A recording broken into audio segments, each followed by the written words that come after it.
A panicked 911 call in the early hours of a quiet October morning revealed a nightmare no one could have imagined.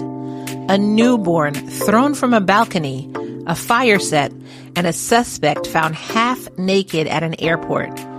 But what pushed a father to unleash such chaos in just one night? Welcome, lambs. Welcome to Love and Murder, Heartbreak to Homicide, your midweek mini edition. I know it's coming out late, but wait till the end and I'll give you the reason why it's coming out so late today. In the meantime, hi, my name is Kai. I invite you to go ahead, take a listen all the way to the end. And if you like my retelling of this episode, go ahead and leave me a 5-star review on whatever platform you're on, if you're on a platform that can leave a review. Also, don't forget to subscribe so you don't miss any more true crime cases. And if you didn't know, you can also subscribe on our Patreon, patreon.com/Love and Murder. You can subscribe for free, and you do get some benefits of being a free subscriber. Or you can join the Lamb Fam and get bonus episodes, case extras, no intros, all of these exclusive benefits by joining the Lamb Fam. Patreon.com/Love and Murder. Now, without further ado, because I know I made you wait all these hours already, let's get into your midweek mini. On October 24th, 2022, at around 3:40 in the morning, Nicole Poole called 911 from her apartment in Las Vegas, Nevada. Her baby, just 7 weeks old, had been thrown off of a second-story balcony by her fiancé, 32-year-old Clarence Martin Jr. She was still holding the phone when she ran downstairs and found her daughter, London, lying in the parking lot. A neighbor joined her and started CPR. Nicole was panicking, and I cannot even imagine. Her daughter wasn't breathing. Just hours before, they had all been in bed together. What the hell went so wrong? Clarence had woken up and started kicking Nicole and the baby. She got up and tried to move to the living room to get away from him, but he followed her. Then he grabbed London and walked out to the balcony. A few seconds later, he came back inside without the baby. The baby had fallen more than 22 feet. She died at 4:55 a.m. She wasn't even 2 months old yet. The coroner reported the cause of death as blunt force head trauma, causing catastrophic damage to the infant's developing skull and brain. While Nicole and the neighbor were trying to save London, Clarence went back into the apartment and started a fire in the living room. Their family dog, a poodle, was trapped in a cage and died from the smoke and heat. 7 other apartments in the building had to be evacuated while firefighters put out the blaze. As all of this tragedy, devastation, and chaos was happening, Clarence got into Nicole's white Mercedes and fled the scene. He slammed into a Toyota on the way out of the complex, then caused 2 more crashes while speeding away. At one point, he rolled the Mercedes on the 215 Beltway, ditched the car at the airport, and somehow made it into a restricted area by crawling onto a luggage conveyor belt. What in the world is going on here? Once inside the airport, he found a TSA uniform shirt in the employee break room and a yellow safety vest and put them on. He then took off his pants and headed for the tarmac. So that's the picture. He's in a TSA uniform shirt. He has a safety vest on, no pants, and he's heading for the tarmac. Airport surveillance caught him putting various items into an American Airlines van before airport security and Las Vegas police arrested him. The chaos. What the hell? And while they were cuffing him, Clarence was yelling, quote, "Burn, female dog, Jeffrey Street, Jeffrey Street." He didn't say female dog, but you know what I'm saying. And the hell, Jeffrey Street. Okay. That's how the night ended. Now, I know you heard all of this and your brain is like literally still at the beginning, even trying to wrap your head around that part. So let's find out what the hell.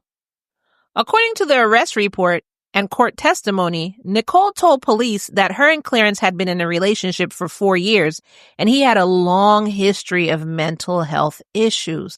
Oh.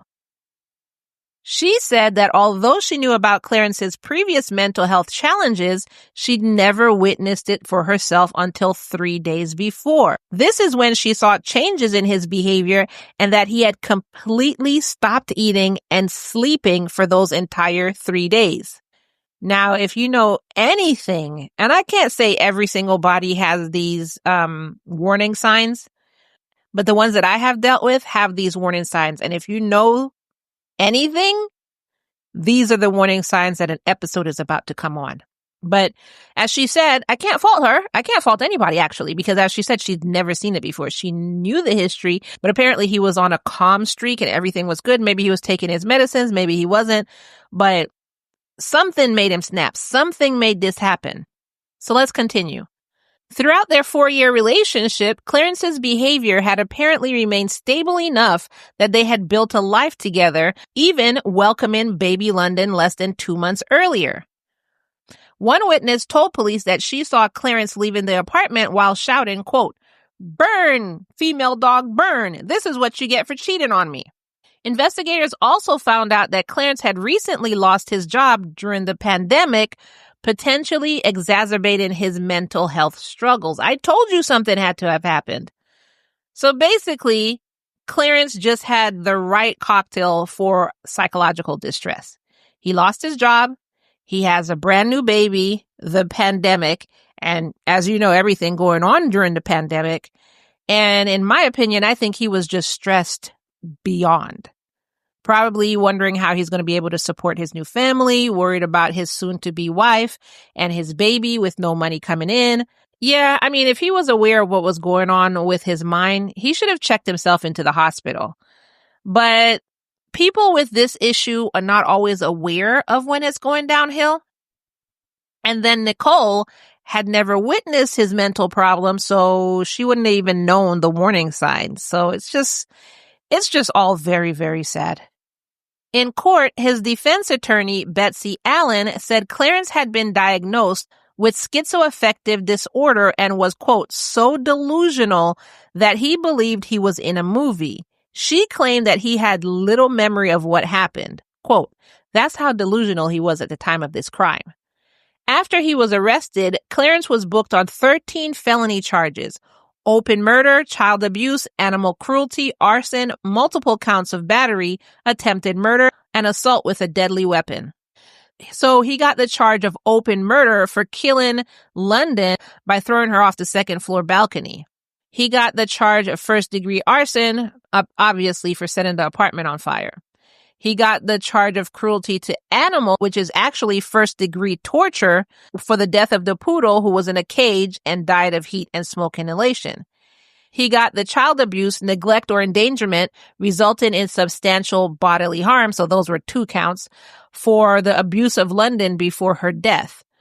So remember, she said he was kicking them. So they counted that as another count. And the second count was for the actual act of throwing her off the balcony.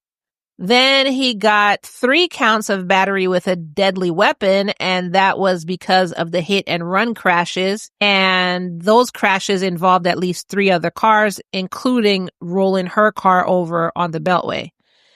Then he got the charge of battery with a deadly weapon resulting in substantial bodily harm because at least one of those people in those car crashes were in the car when he crashed into the car. So they ended up getting serious injuries and he got charged with that. He had a charge of attempted murder with a deadly weapon for intentionally ramming vehicles with his car during the chase, which the prosecutors said was attempted murder. He got the charge of assault with a deadly weapon, and they were saying this is possibly because of his erratic and aggressive behavior during or after the crashes. It's also could be linked to him threatening others while running. He got the charge of attempted murder with a deadly weapon against a victim 60 or older because one of the people that he hit with the car was 60 years or older. So this elevated that initial charge and then added a vulnerable victim enhancement to it. And then he got the charge of battery with a deadly weapon resulting in substantial bodily harm against a victim 60 or older. And this was tied to the same elderly victim because they were seriously injured during the incident. Throughout the proceedings, both the defense and prosecution, now this is interesting, acknowledged that Clarence did have a documented history of mental health issues and court records confirmed his diagnosis. The defense presented evidence detailing how this serious mental illness affected his perception of reality and decision-making capabilities. This condition, characterized by symptoms of both schizophrenia and mood disorders, causes significant impairment in daily functioning. Documentation presented to the court describes schizoaffective disorder as triggering paranoia, delusion, and severely impaired judgment. In cases similar to Clarence's, patients often demonstrate, quote, grossly irrational behavior and take actions that they are, quote, unable to control due to their condition. And let me tell you, the people that I know with this similar diagnosis, I can't say it's exactly the same, but it's very, very similar. They say that too. They say they cannot control what they're doing. One person says the voice is like really, they hear the voice and then it's like, you should do this, you should do this. And it's really hard to ignore the compulsion and the voices. This is what they say. And we have to understand this is their mind, the chemicals in their brain. You know what I'm saying? And your brain controls every function in your body, but the chemicals in their brain is telling them to do X, Y, Z, and X, Y, Z. Chief Deputy District Attorney Parker Brooks acknowledged Clarence's mental health issues, but urged the judge to remember the victims, Baby London and Nicole. And Clarence was found guilty by a jury on October 2024. In sentencing, prosecutors asked for a life sentence with the possibility of parole after 49 and a half years. Defense attorneys argued that Clarence's actions stemmed from his untreated mental illness, justifying a reduced sentence with parole eligibility after 25 years instead. Judge Carly Kearney went with the prosecutor's request. See, I don't agree with this. Quote, I don't say this lightly. This is the worst case I've ever seen. It boggles my mind. Nicole sat in the court for sentencing and told the judge that, quote, she doesn't feel like the same person since losing her daughter. And in relation to Clarence, quote, he just needs help. But she also admitted that she didn't know the right punishment for him. Her daughter was dead, her dog was dead, and her fiancé was gone, and her life was shattered just all in one night. Clarence was sentenced to life in prison with the possibility of parole after 49 and a half years. So basically life in prison. He'd been given credit for 1,551 days that he'd already spent in custody, and he's currently being held in a psychiatric ward. The court's decision to impose life imprisonment with parole eligibility after 49 years represented one of the harshest penalties in recent Nevada infanticide cases. And that's what I was going to say. That's kind of wow, especially if all of y'all acknowledge that this dude was not in his right mind. What? Okay, let's continue. Advocacy groups for child victims expressed strong support for Judge Kearney's maximum sentence decision. I don't think people are understanding what's going on here. I don't think people understand that this dude literally thought he was in a movie and he really didn't know this was happening in real life. In contrast, mental health advocates pointed to the case as evidence of systemic failures in identifying and treating severe psychological disorders before they escalate to violence. Exactly. Legal experts said that infanticide cases in Nevada typically receive severe penalties, but Clarence's stood out for its particularly horrific circumstances. So it was used to serve as a precedent for similar cases. How can you... In a comparable Nevada case, defendant Rayshawn Coleman faced first-degree murder charges for child abuse resulting in death. Unlike Clarence's case, the jury in Rayshawn's trial found, quote, mitigating circumstances outweighed the single aggravated circumstance, resulting in a severe sentence of life with parole possibility after just 20 years. So even though he got life, he still got a lesser charge than Clarence. And I say this is BS because if you look at this case, this dude was doing drugs. And, you know, I was going to do a different case next week, but I'm going to cover this case next week so y'all can see the contrast.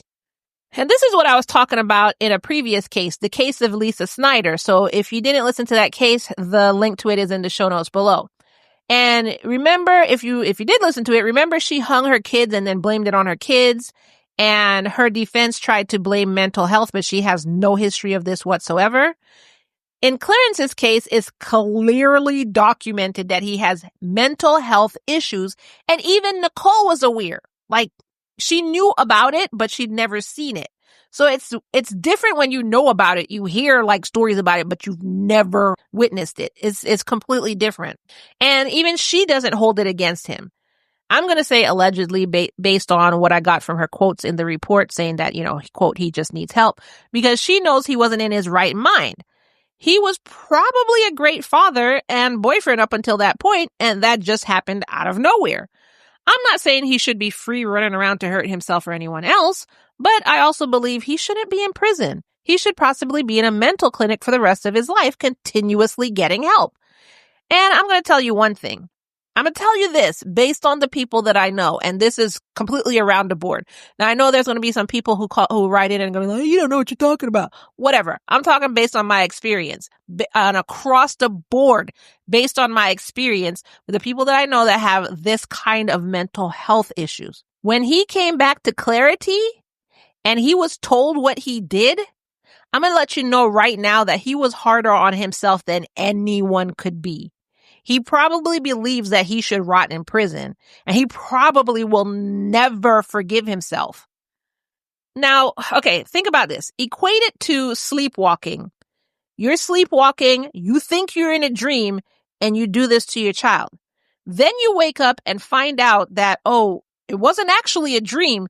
You actually did this to your child. How would you feel? You know what I'm saying? That's what you should equate it to. And these people are like, well, we want to show a harsh punishment and set the precedent. Set the precedent for what? He had no freaking clue he was doing it. And it's documented across the board. And defense, prosecution, and the judge all agreed. So he was not somebody who was playing the mental health card. He actually has the mental health issue. So what the frick precedent are you setting? That you don't give a frick about mental health?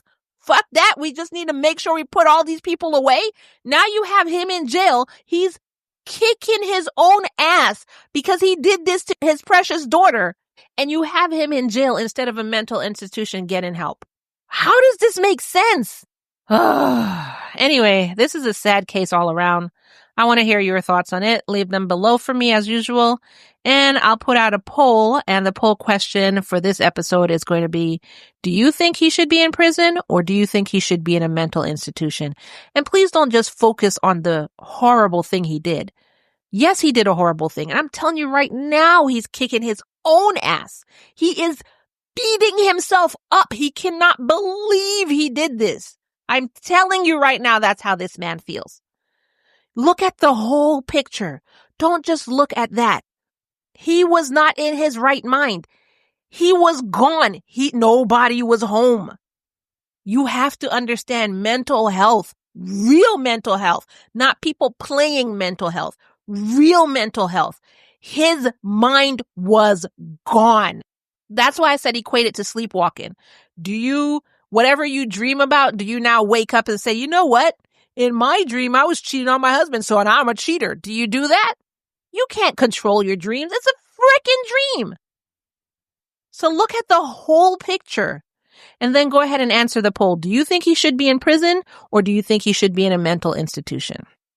Those polls are going to be on the Patreon, and it's going to be available for free. So you can sign up for free on the Patreon, patreon.com/love and murder. It's also going to be available on Spotify. So if you listen to this on Spotify, then you can answer the poll question there.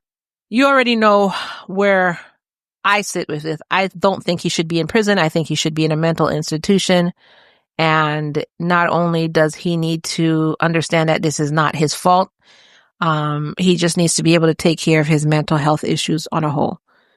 And that is that for this case. That's a horrible, horrible case. I feel bad for everybody involved. It's just a case where, you know what I'm saying? It's like, there's no winner. There's no winner. It's just everybody. It's just a sad case. But shifting gears, I did tell you I was going to let you know why the episode came out late, and just why it's been coming out late these past couple weeks is, as you know, I do these episodes by myself. So if anything goes wrong in my life, like anything is like my timeline is thrown off at all, then it just throws everything off. And that's just what's been happening. I had to take my car to the shop. I had to do this. I was just away from my desk for so long. I wasn't coming back to my desk until like evening time. So, imagine you have a 9-to-5 job.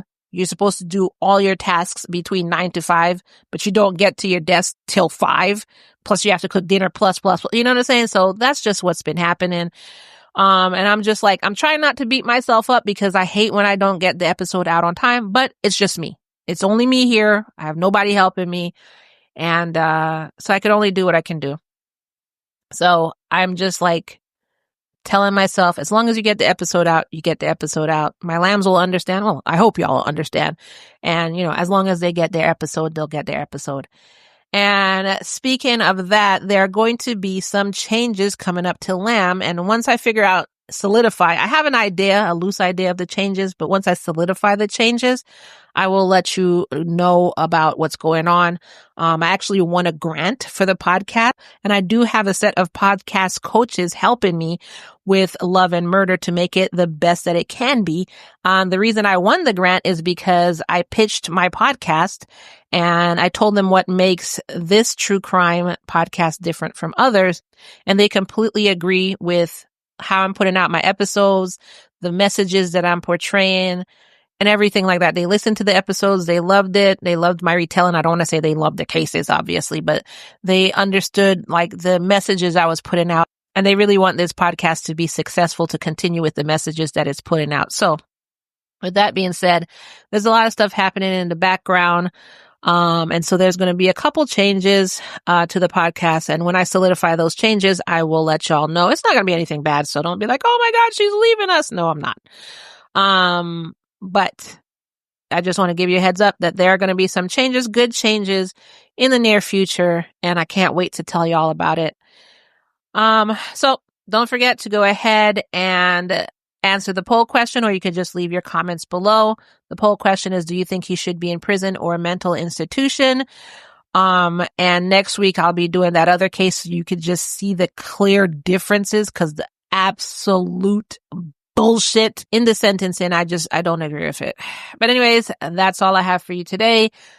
I would have read comments, but the episode's coming out late, so I still need to edit it and everything and try and get it out before midnight. So AI Jane here, because Kai forgot to remind you that April is National Child Abuse Prevention Month. If you suspect child abuse, call the Child Help National Child Abuse Hotline at 1-800-4A-CHILD or 1-800-422-4453, or go to childhelp.org. All calls are toll-free and confidential. The hotline is available 24/7 in more than 170 languages. Be vigilant, be diligent, and don't let fear get in the way of helping our children. That's all I have for you today, and I will see you in the next episode. Bye.